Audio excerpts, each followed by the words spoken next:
I'm Mark Seifter. And I'm Linda Zayas-Palmer. And this is Arcane Mark.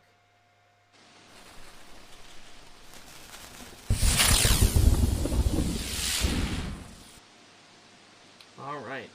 Welcome, everyone, to Arcane Mark Asks Lyz Liddell. Hi, Liz. Welcome, Liz. Hello. Thanks so much for having me. So, we're going to start with the same question that we asked to all of our guests first, which is, Liz, tell us the more interesting of the following two questions. How did you start tabletop role-playing, or how did you start playing Pathfinder? I'm going to go with how did I start tabletop role-playing in general, because I'm one of these kids who started playing RPGs in high school. I had a friend who introduced me to Advanced Dungeons and Dragons in 2nd edition. Mm-hmm. It probably was around 1997, and the group of friends that I played games with in high school really became like the first really strong social circle of friends that I had. We played a lot of Vampire the Masquerade. We played a lot of Shadowrun. We didn't actually play very much D&D. We dabbled in a couple of other systems. We played some homebrew stuff all the way through undergrad. Gaming is what the guy who introduced me to gaming also introduced me to a fellow gamer who became my spouse. And has been, one of the ways I have met almost all of my friends, has led me to the career that I have now, which, high school me would never have believed would have been possible. And so it's just, sort of one thing after another that, you really love something and you keep doing it. And if you're me, you don't do anything like just as a hobby. Like I do everything really intensely. Mm-hmm. So, as a gamer, it was sort of like, how do I do this more? How do I really get into this? And so my skill set overlapped with my passions, and I was I'm not content to just play games. I had to be a part of making them, and so that's sort of what led me to where I am. Awesome. So Liz, Liz, your you're video frozen is again. frozen? Dang it! Are you sure that no one's downloading Animal Crossing over there? I am fairly certain that no one is downloading Animal Crossing. Okay. But my router sometimes hiccups at me, so it might just, Well, we still bear have with your me with voice. the technical problems. Yeah, the voice we have is your still- voice. the Your voice is voice still is clear. moving completely at the normal pace, but you've just sort of frozen, sort of like. For a minute there, I thought you had put up an image on purpose because you were frozen, just like sitting at your chair with this like photo perfect smile on your face. I was like, oh, okay, so that's how she's decided to This is roll my with hold screen. it. Yeah. Yeah. Apparently, All right. others on the chat also thought it was intentional. Thanks for the sub, Darmoon. Yeah, thank you. All right. I do not. I've restarted the video. Has it come back, or Yeah, are we just going to look at this? It's working now. It's working Yes, now. the video's Great. back. We can see you. You're moving, and everything. Excellent. All right. So, how did you get started working at Paizo? That's always our second question. Through a mistake, actually. It was a mistake? It was a mistake. So I've been sort of socially friends with a couple people who've done freelance for Paizo for a lot of years. And at Gen Con one year, in 2012, Wow. Yeah, I know, I live way in the future. Summer of 2012, it was about 3 weeks after my father had passed away. And I was like, I'm going to go to Gen Con. I'm going to, not think about this. I'm just going to let myself like have a good time and get away from it. And I ran into one of these freelancer friends at the corner of the Paizo booth. And he was like, Liz, I'm so sorry to hear about your dad. And I was like, thanks, I appreciate it. I'm just trying to like not think about that for this weekend. He was like, oh, I'm so sorry. And immediately turned around and was like, Wes Schneider, you need to meet this fabulous freelancer Liz as like the let me get out of this awkward situation. And I was like, well, actually I'm a freelance editor. That's what I do. I'd been editing for RPGs for probably 8 years or so at the time. And Wes was like, hey, it's good to meet you, but we don't actually do any freelance editing right now. If that changes, I'll let you know. And I was like, great, cool, went on with my life. the next year at Gen Con, I was in the writing and editing for Paizo seminar, and Wes Schneider sees me in the audience, comes to me afterwards and says, "Hey Liz, we do freelance editing now, you need to talk to Judy." And I was like, how does this guy know who I am? I've met him once, a year ago. So first of all, Wes Schneider, I think, has like a godlike memory. And I'm just in perpetual awe of people who can remember people's faces and names like that. But that's how I got my in. Is that an accidental introduction, and then and then being remembered a year later, and from there it's just working my way up, going from a couple of freelance projects to a lot more freelance projects to taking on a temporary contracting position that became a very long contracting position that eventually led to me taking the full-time position I have now here in Washington. All right. So you actually came from doing RPG editing beforehand, which is abnormally close to working at Paizo for some of the people that we have interviewed here. What are some of the other RPGs you've worked on that are non-Paizo? So I got started doing a sort of many fields RPG and games e-zine in about 2004, sort of right at the very beginning of the big self-publishing bubble. Right as everyone was starting to like figure out that we could make PDFs and sell them on DriveThruRPG. And so, and that coincided with the D&D 3.5 system resource document and the open gaming license. And so everyone was publishing stuff. So, huge increase in games. I got in working as a volunteer on this hobby e-zine. And from there I did a couple of adventures for the Goodman Games, who does Dungeon Crawl Classics, and sort of hopped around and did a couple of third-party publishing options back in the 3.5 heyday. That was when I really started playing D&D heavily, and really got into D20 systems, because that was the work I was doing. And as I think anyone who works on games or wants to work on games knows, that if you're working on something, you should be playing it, because that's how you're going to do your best work. Mm-hmm. I've always been actually impressed by the some of the editors who did not work on, who did not really play as much, but still were so amazing at editing. Like Chris Carey, who's not at Paizo anymore, was so good at editing, and he mostly didn't play the game, but he was just a master. But of the wow, English he language. was a crack editor. Yes. He was very good. Yes. We still, the editing team still has things that come up, and we're like, we wish Chris were here, because he would know the answer to this. Uh-huh. All right, so you talked about being a remote contractor at Paizo, or I guess as we at Paizo like to refer to it, the Phantom Zone. The Phantom Zone. where you were working away from an office that was mostly set up to be an in-face office for years. Do you have any tips for our viewers if they are just getting started working from home recently for whatever reason, to work from home productively and with good mental health? Yeah, sure.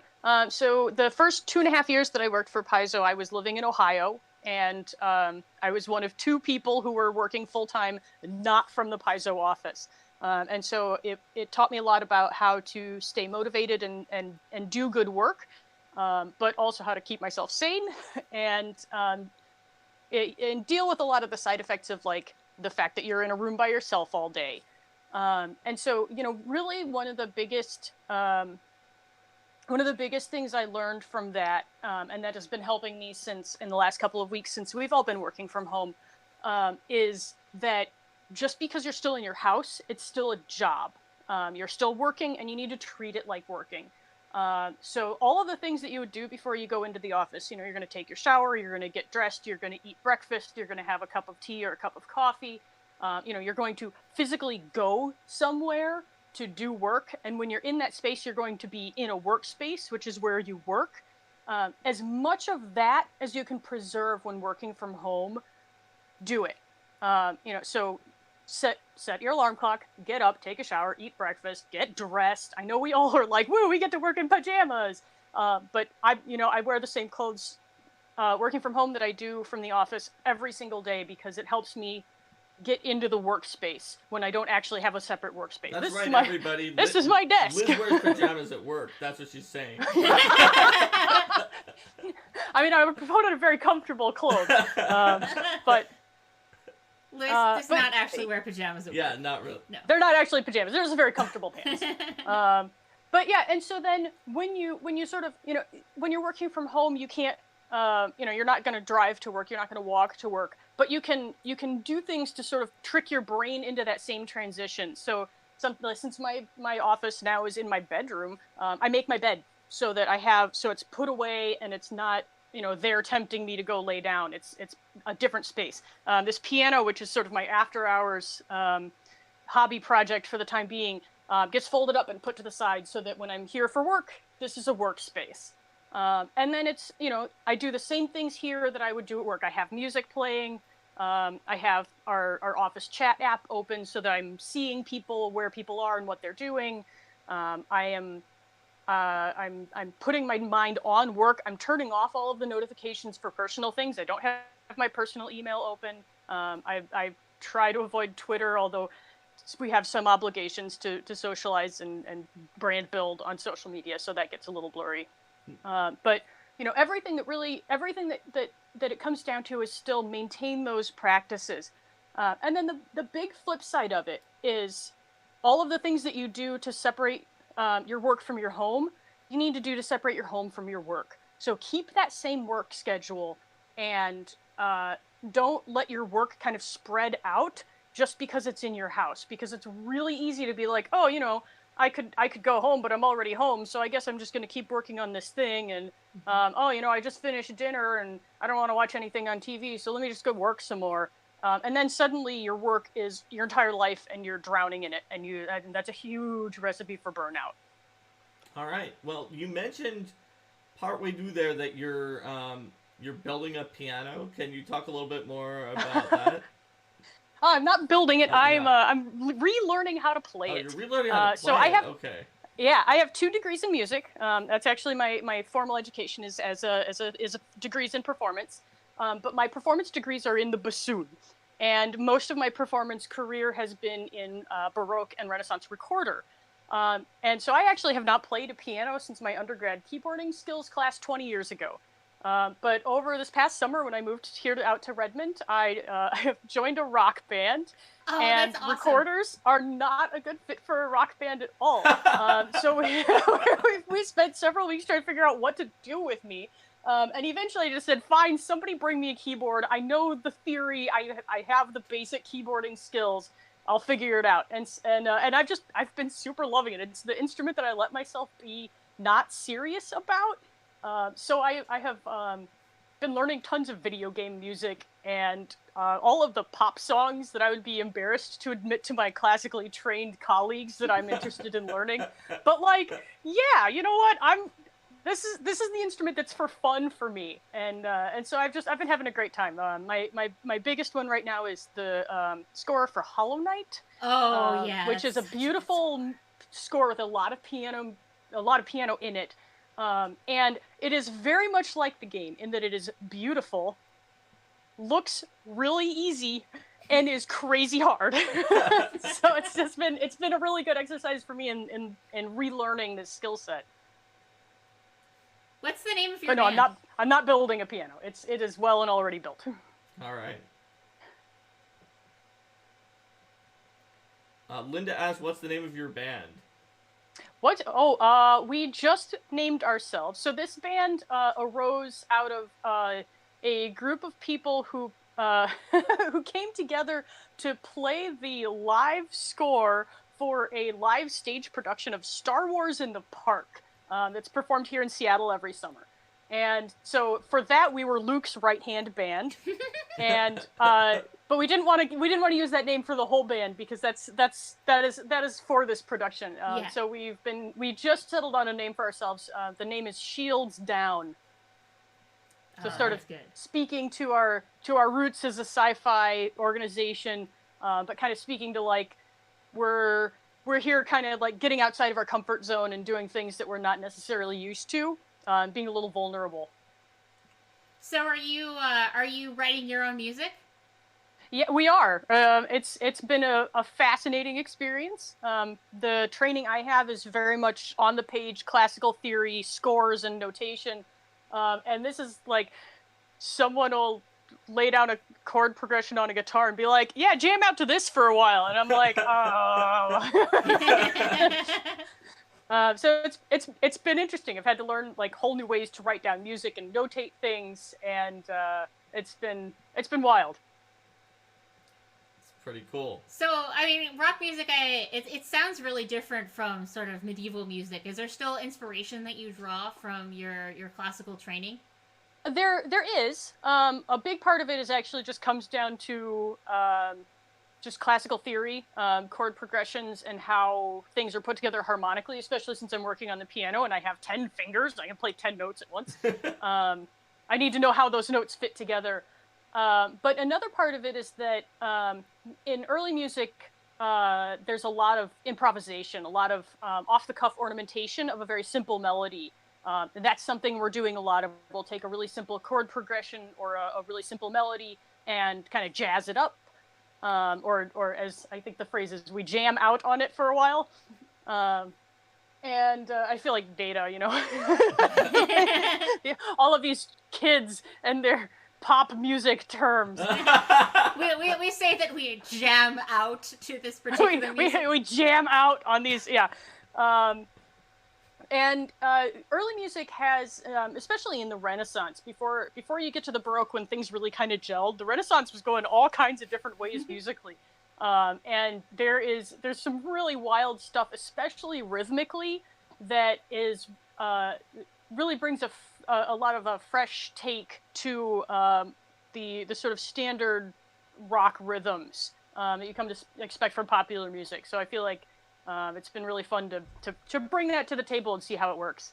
Cool. So it sounds like this has been very much of a collaborative process between you and your bandmates, rather than having one person who's like, I'm going to be the composer. You all work together. Yeah, very much so. Very much so. It's a lot of people throwing out ideas, a lot of people, making suggestions, dabbling around, seeing what we can come up with.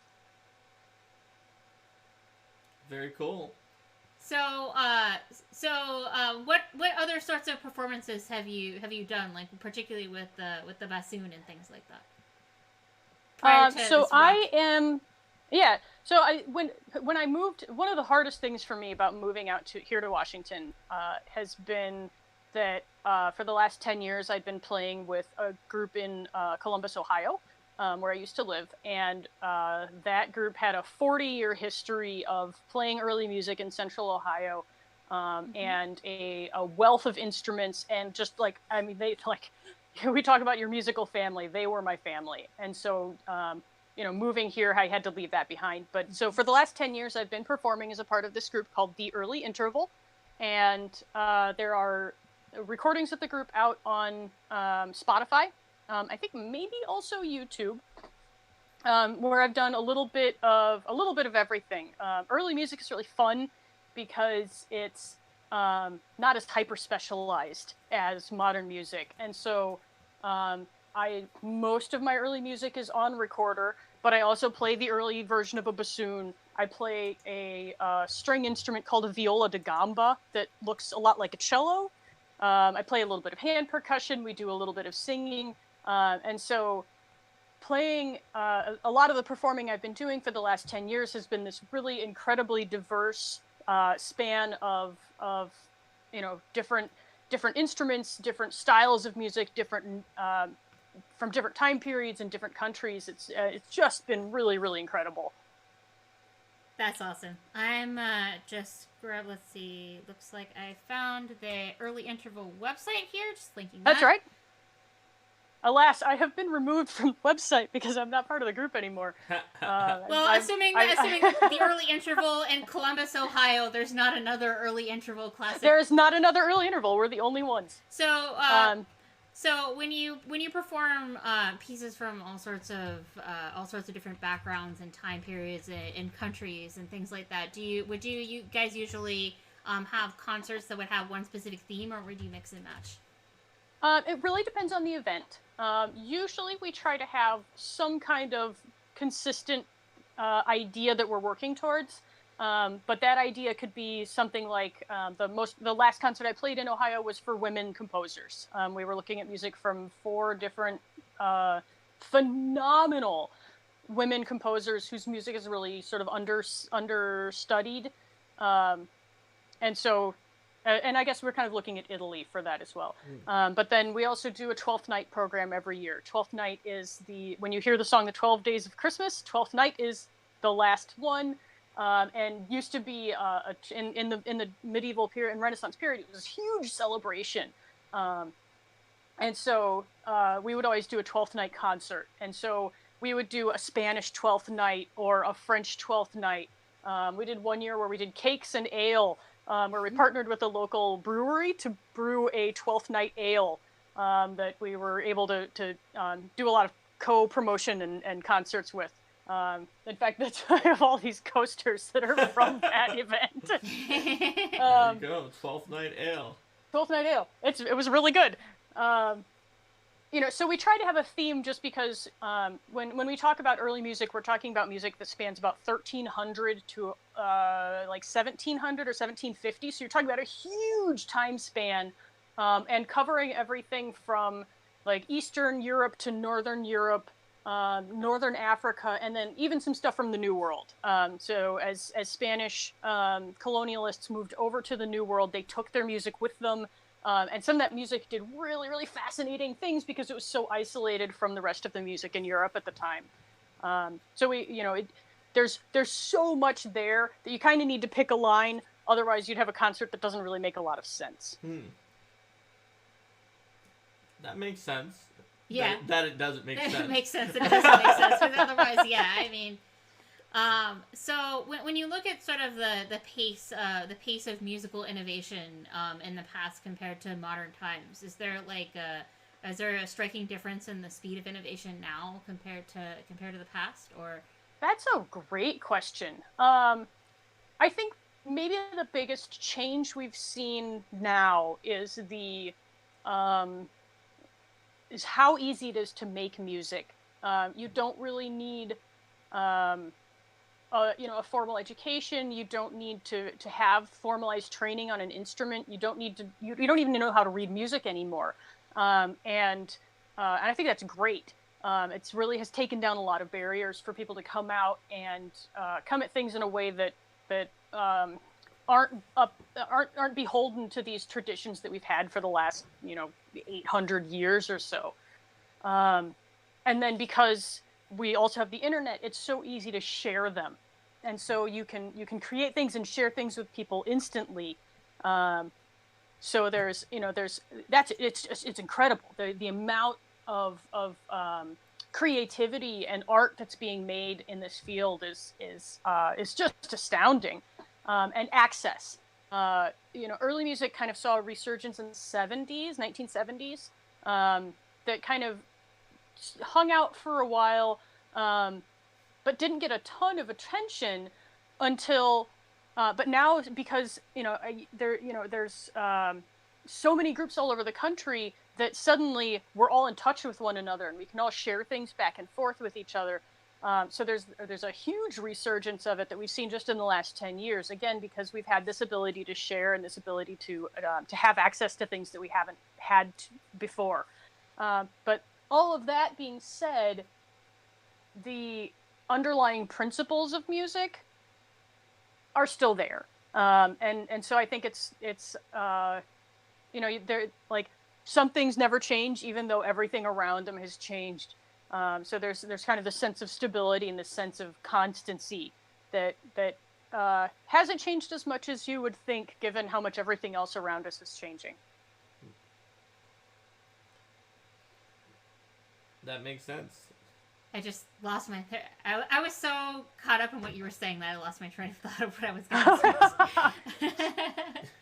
It really is fascinating though, thinking about it, because I wonder too, like, the communication allowing for more access to different people and more creativity, but also whether that could lead to a convergence in say regions bringing some of their styles closer together, as opposed to having so much of these pockets that develop on their own. I didn't know. Oh, that's I think you're right to some degree. Just kind of the same way that we're seeing regional dialects diminishing as we all kind of share communication on a global scale.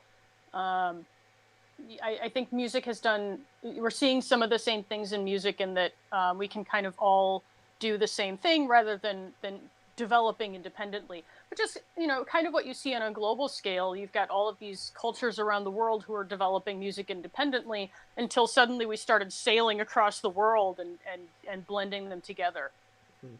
So I wouldn't ask you to pick a favored child, so to speak, in terms of different musical periods and traditions, but which early music have you been listening to and enjoying lately? I am there.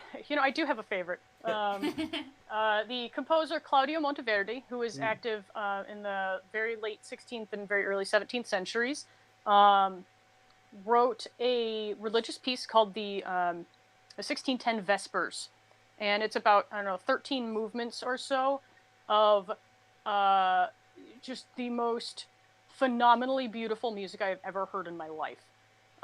The kind of music that I saw it in concert. I was lucky enough to see a live performance of the 1610 Vespers a couple of years ago, and I have never been in a concert where I have just been in stunned, speechless awe the entire time.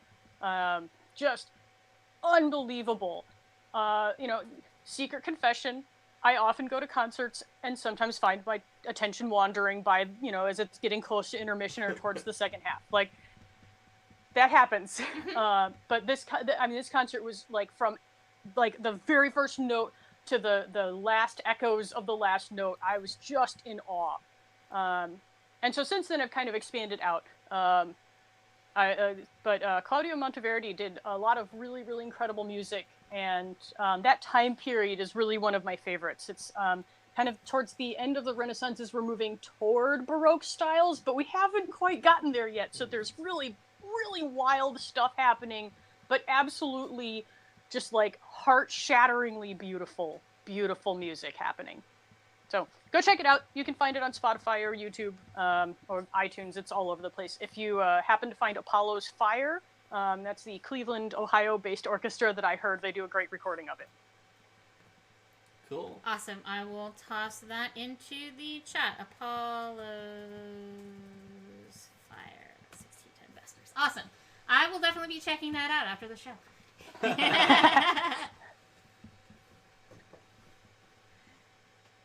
I didn't formally study classical music, but I've sung in choirs from 3rd grade through grad school, so I certainly appreciate the beauty of it. Yeah, choral music is something that I've not. Questions. This is one I asked all of King Arthur questions to Jason. Oh man, well, there's not a better person to ask about King Arthur though. Well, that's why we asked him quite a bit. Did I just disconnect? You disconnected me from being able to hear what Lyz. Can you hear Lyz again? Maybe. Hello. Yeah, now I can. All right, there we go. Okay. We've got a little bit of a finicky cable pile, as I've we been usually reconnected. Well, good. Awesome. All right. So, in addition to sort of some of the musical things, you were talking also about the fact that you were really, really into playing games, and that's why you also really liked editing and designing them. Do you have a few favorites for games that you like to play, other than Pathfinder, of course, and Starfinder? You're taking away my easy answer. Yeah. I am going to needlessly shill though. Pathfinder 2nd Edition has hugely changed how I look and think about games and my relationship with games. But outside of that, I secretly confess I'm not much of a board gamer. I find learning new games really challenging. I find it a very cognitively expensive process that I don't super enjoy. And so I'm not the kind of person who's going to go to Mock's boarding house and check out like 15 games and play through them in one afternoon. That sounds exhausting to me. So I go in exactly the other way. I find a game that I like and I throw myself into it and I play the ever living crap out of it. So I mean, some of my favorites.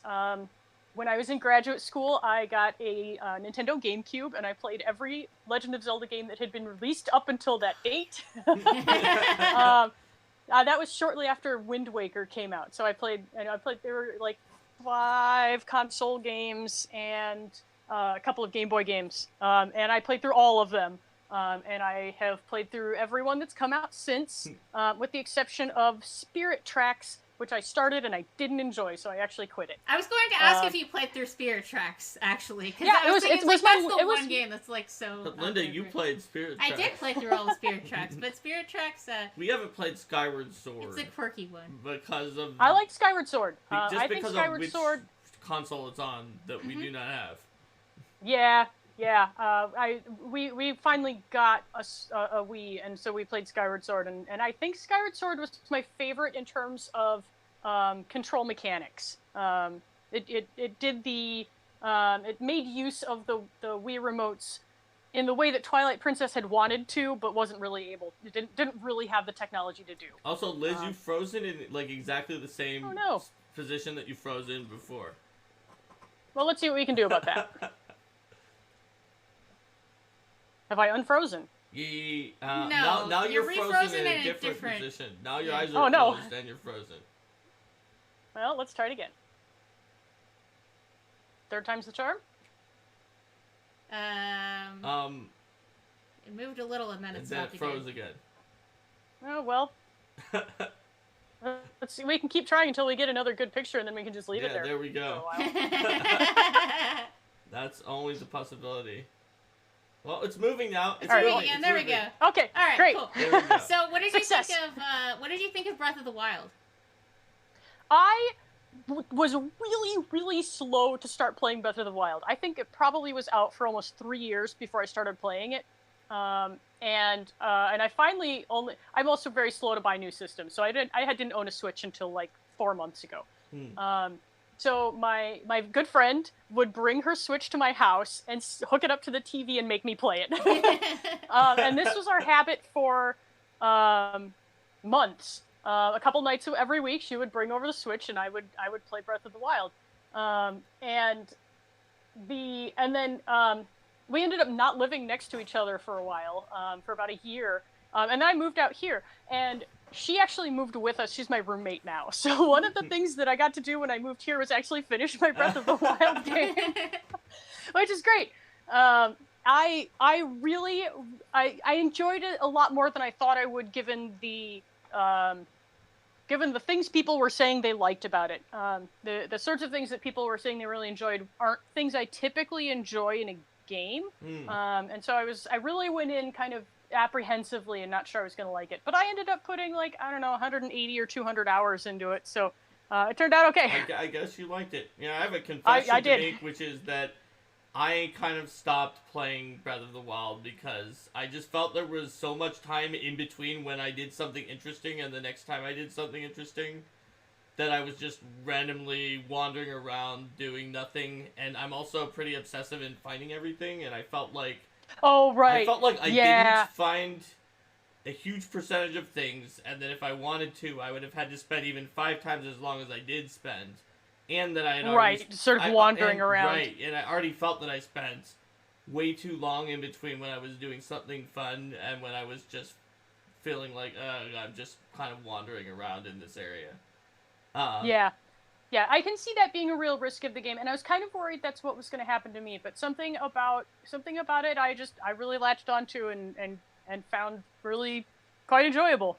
Awesome. I want to go back and finish that, because I got a little bit into it. I don't remember exactly how far into it I got, but then I got busy and I didn't have time, and then I didn't remember where I was in my obsessive exploration and everything. It was like, must figure out which of these pillars it is possible to climb and see if there's anything at the top of any of them, because that is how it works. So I'm the kind of player that will play Trails in the Sky, and then every time I do anything, I'll go back and talk to every possible person in the game that is available to talk to see what their dialogue option is now. because it's different. And sometimes it gives you a book item, and then you can collect all of them and get an ultimate weapon at the end. And I'll do it, and I'll get the book at the end, and I'll feel good about that. But in a game like Breath of the Wild, it's just so big. It was so big. In order to do that, it would just like eat my life, and I would probably I must have spent over 20 hours before I was about to use the glider to go down from the starting area. And I still didn't get everything, I'm pretty sure. Yeah, right. Yeah. No, because there's stuff you can't get to until you have other stuff and come back later. Yeah, I can appreciate that a lot. I also appreciate the completionist angle. The game I finished most recently was Octopath Traveler, which again I'm like years behind on playing. I got stuck in that one because I'm fighting this Valkyrie person that I almost beat 3 times, and then I couldn't. And then I put it down for a while, and now I'm convinced that I can't remember it well enough to even get to the point where I had before. You'll pick it right back up. You'll pick it back up. It'll be fine. You'll figure it out. She's so ridiculous. She makes all these attacks on you, and then she pulls out more and more weapons, and I think I'm not supposed to fight her. I know who you're talking about. Yeah. You may have wandered into a fight that's over your head. But that game had one of the most interesting combat mechanisms that I've seen in a game to date, which admittedly I have a kind of small sample size to work from, but I really enjoyed the combat system for that game a lot. Did you play Bravely Default? No, it is on my list to play. That's from that studio, and they sort of taking the multiple actions sometimes, but not other times, definitely came from there. Speaking of music too, that game, I really love the soundtrack for that game. I do have the soundtrack to it. How they handle the leitmotifs for all of the characters, and they wind them together, and the way that the music plays a role in the combat is so awesome. So. Yeah, it is very, very well done. I listen to a lot of video game scores. I play a very small subset of games, but I have the better part of a terabyte of video game soundtracks on my local hard drive. Wow. I listen to almost everything I can get my hands on, and I find it really, really fascinating. The function of music in games as opposed to any other medium that's out there I'm just fascinated by it. I love it. Well, video game music is about the only music I know. That and like some classical and like famous classical romantic baroque, but like modern music, I just don't listen to it unless it's video game music. Well, video game music is so perfect to be in the background of what you're doing because it's designed That's exactly right, because it's written to be in the background of what you're doing. It's written to be in the background it's brilliant. Yeah, exactly. So it's written to be in the background, and it has it has such a different range to it because there's so many different emotions that a game might want to invoke. You can always find a song for whatever feeling you're going for, but that isn't also going to be obtrusive. And then there's so many amazing vocal remixes of those songs too. So then when you get familiar with them, and there's a field that I haven't done much with that I have a lot of respect for, which is people who do, I guess, covers of video game music and covers and remixes and reorchestrations of video game music. I have a lot of respect for the groups that do that. I wanted to start doing more of it. I just haven't gotten there yet. I feel like we should share our playlist because we probably have similar tastes. That'd be great. I asked Liz once for some advice, and she gave me some tracks that I had already listened to sometimes. So, so we do share taste. Awesome. All right.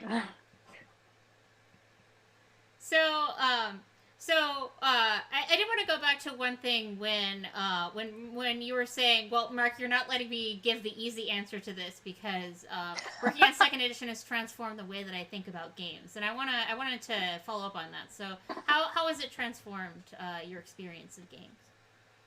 So I love second edition. I find it a really good blend of of simplicity in function while maintaining the complexity and depth that Pathfinder has come to train its players to expect and to want out of games. And I realize I have just restated the 2 official Paizo talking points about Pathfinder 2nd Edition. So maybe I've just drunk the Kool-Aid, right? It's okay. We have a lot of Kool-Aid on the show. So I have been playing Pathfinder I have a Pathfinder playtest beta book from 2008, when Pathfinder First Edition was in its playtest. And I have been playing it since then. And I've been editing it since 2013. So, wow, 7 years now. I've been writing it for about 3 years, and in all of that time, I felt like I was kind of an outsider, that I was able to sort of work on this thing, but that I didn't really get it. That there was this body of knowledge out there somewhere that other people had, namely people like Mark, who had command of this, this thing that I was like, that I could be like, there's that thing over there, and like I can make things that fit with it, and I can tell whether the shapes line up or not. I'm a really good editor, but the idea of actually making things in that and having that level of understanding was so intimidating and so huge, that for a long time I refused to write anything. People had to ask me to write for Paizo like 8 times before I actually said, yes, I will try to write something. So I was absolutely terrified of it. And then when second edition came out, I helped produce the core rulebook. I was one of the developers for the Pathfinder second edition core rulebook. And I loved the system. It made sense. I got it. Kind of like the ability to come in on the ground floor really helped. But I could see how it worked. And I think I didn't realize at the time how well I understood how it worked. But then when the position on the design team opened up earlier, well, I guess last year, and Logan Bonner said, we happened to be sitting at the table, and he looked at me and said, well, you should apply for the job. And I was like, me? No way. I couldn't do that. I couldn't design a game. What are you talking about? And then I started to think about it, and I was like, this game, I could do that for. I couldn't do that for first edition. Even now, where I am now, looking back, there was no way I could have felt confident enough in my understanding and mastery of that system to have that level of creativity with it. But with second edition, I get it, and it has really empowered me to take a much larger ownership of a game, and to be willing to work with it in a way that I just would have been intimidated to before then. And that has helped me feel so much more confident in myself as a gamer, as a writer, as an editor, that it really has taken something that I've known I could do in certain ways, and has just broadened it way, way, way out. And I don't think I would have realized that had it not been for this game. So, it's like crazy, right? Like, we all have the sort of stories of like, gaming helped me do X in my life. And it's like, yeah, these stories are real. They happen even to the people who are making the games. And Alftero in chat says that the same thing has happened to them, and feel like Liz is saying my own words right now, they said in chat.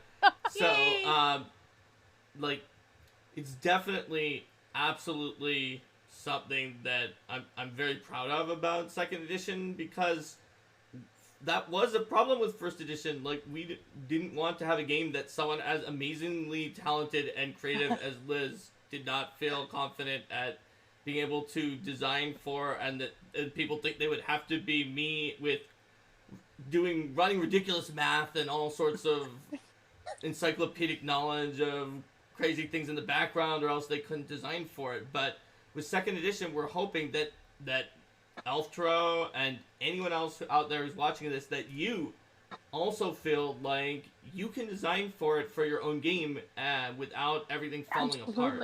Yes. And you don't have to yes, you can. talismanically hold on to, like, Paizo put this out, hold on to it like a lifeline because it's the only thing I can trust out there, because it's a system that could get out of control really easily. We want it to be like your stuff, your homebrew stuff you can trust, third-party stuff you can trust, and our stuff you can also trust more consistently to work on your game. And so it feels good to me to hear that that as well.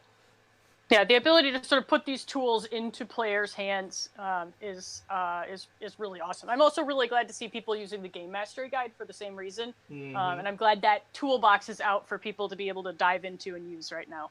I can certainly speak from an organized play perspective that the Game Mastery Guide makes me so happy when we're looking at like subsystem stuff. Well, we've talked about this in the show before, that the basic victory point system has been in use since, well, the very beginning with the second edition. So yeah, well, and Society, it's, you know, so. I've been running organized play scenarios at Gen Con for several years now, and it seemed like every time I was running a scenario, I was having to teach players a different system to track points to accomplish the goal. It's like, why am I doing this a different way every single scenario? This cognitive load is huge. Yep. And just being able to be like, because with scenarios coming up in March, we're definitely going to see some. You're definitely going to see some subsystems coming out in those. The blog just came out about that. Yes, I think. The blog just came out about that. Yay! Yay! But just being able to be like, you know what? What does the player really have to care about for this system? Well, most of the time, it's, did you succeed? 1 point. Did you critically succeed? 2 points. Did you fail? 2 points. No points. Did you critically fail? -1 point. Good job. The GM will handle the rest. Once the system... Yeah, and then it's just what skill. Yeah, exactly. The idea of the system and the way that it works being parallel is to give everyone that feeling of, now I know a thing, and now I feel like I know other things when I come across them, rather than, like, I'm not saying it's all bad. There is, like, the sense of wonder of, like, what the heck could happen with in first edition. It's going to be different. I don't know what it is. It's mysterious. And to some people, like, that idea of, like, there's so much more to this and only a few people really know all of it can actually, you know, make them more interested into it and seeing the depth. But right. As a game designer, I like it more when you can learn it and then feel like you have more knowledge that helps you moving into the next part and the next thing that you want to learn. Yeah. Yeah, that's the kind of thing I'm a really big fan of, but... You know, spoilers, we work on the same game, we have some aligned goals. and weirdly, like, it's a big principle of computer science, which I worked on before that, and I'm guessing it's also an important component of designing music, even though that sounds like it's like going a completely different way. Yeah, no, but it absolutely is. I mean, when we sit down in the practice room, you know, half the time we're practicing the big piece all at once, but the other half of the time we're playing scales and arpeggios, because those are your building blocks, and that's what everything else comes out of. It turns out there's so many connections between so many different skill sets, because it all comes down to, like, the way our brains work and the way that we, like, learn things and experience them. I wish I knew more about that. The ideas of like, how do our brains work and how we're learning things, and you know, why do they do that? That's an area that I find interesting and don't have the time to learn more about. Well, I learned a little bit of it while I was studying artificial intelligence and language and thought and some of those other things. So I can tell you a few fun results that I found at some point, but the upshot is nobody actually knows how. Nobody, right? We have no idea. Yeah. Totally. I mean, I know we've mentioned this on the show before, but this is part of what I really love about working at Paizo, is that, like, people have so many different backgrounds and perspectives that they bring. People come from so many different walks of life and so many different experiences and expertise. You know, that we have somebody in our office that when we need to know how long it'll take to rust through an inch of iron, we can just go ask them. And that we have someone in the office who does their own spinning, and then knits things out of the yarn she spins. You know, and just, we have people who speak different languages and have lived in other countries or grew up in other countries. And just, I mean, just that wealth of life experience that we have among our staffers is just incredible. Yep. It's pretty much every skill. We have a trained architect who can check to make sure the floor plan of a dungeon would be like a reasonable building. Right, or a bar certified lawyer who can write our infernal contracts for us. That's right. Spoiler alert.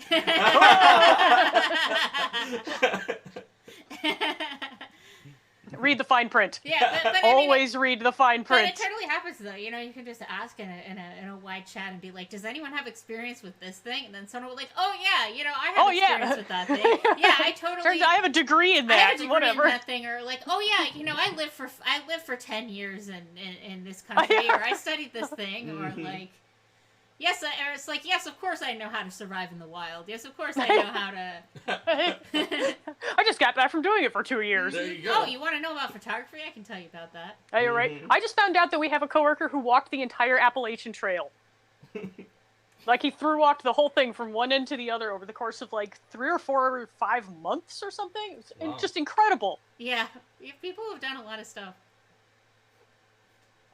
Oh, Rocket Lettuce here says, has anyone ever tricked people out of their soul? Ron. He knows who we're talking about for the lawyer. Yeah. Because Ron was on here. Ron was on here and talked about being a lawyer. And we talked about how he was so happy because he either tricked us or convinced us that lawyers should have a diplomacy skill feat instead of a deception skill feat in the barrister background. Man, I'm kind of with him. and we did. We switched it, but it's either because he's so good at deception that he tricked us. That's or right. Because he's or so good at because he's so good at diplomacy. Yep. And we will never know. That's right. We'll never know. Ron is just so aggressively wholesome that you just can't be. He is though. Oh man, and you know, one of the things I've been saying a lot to a lot of my coworkers in the last week is just like, we have so many good people. You know, to just like experience aside, like seeing how people have been reaching out and checking up on one another and looking out for one another and looking out for their friends and their neighbors and their family right now has just been, you know, over and over and over. I'm seeing things that make me just like, oh man, this family of people we have is something else. They like some of the best people I have ever worked with in my life. Just like some of the best people I've ever known. Yeah, it's been amazing watching that chat, and you see people being like, here's your happy music for the day. Or It's like right. checking in with each other, sharing things, like helping each other calm down about stuff if people are worried about things. Yeah, like this morning's conversation was, oh no, a couple of people left plants in the office that are gonna need some watering. So what are we gonna do to make sure people's plants don't die? Yeah, that kind of stuff. That kind of stuff that we're just, you know, looking out for one another and looking out for our people. Apparently, one of our viewers did in primary school have another kid sign a contract selling their soul to our viewer.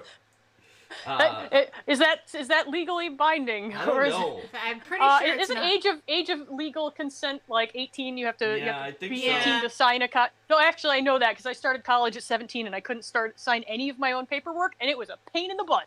Oh wow, you started college at 17? Just by a couple of months. I'm at the very early end of my class. So yeah, when all of my my freshman classmates were signing their own paperwork to get their dorm keys and stuff, I had to bring my mom with me. When I was in elementary school, one of my friends lent a quarter to another friend with 100% interest daily.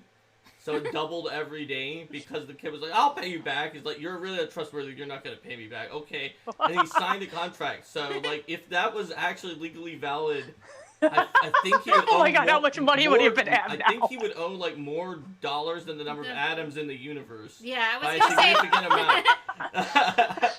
I was going to say that kind of exponential growth is just going to be some preposterously and Yeah, right, of course. Yep. At that point, he should have just given his soul. And now we learn why children can't sign contracts. Yep.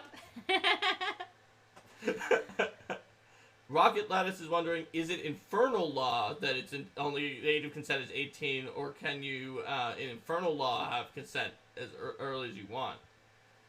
Oh, I'm sure infernal law has its own laws. Yeah, I think I'm pretty sure the 18 is a United States thing. I think that and might vary by law state. can allow your parents to sell your soul into slavery to hell. Oh, they for you. absolutely Yeah. before you're even born. Before you're even born. Infernal law isn't fair. It's devils. Yep. So, yay.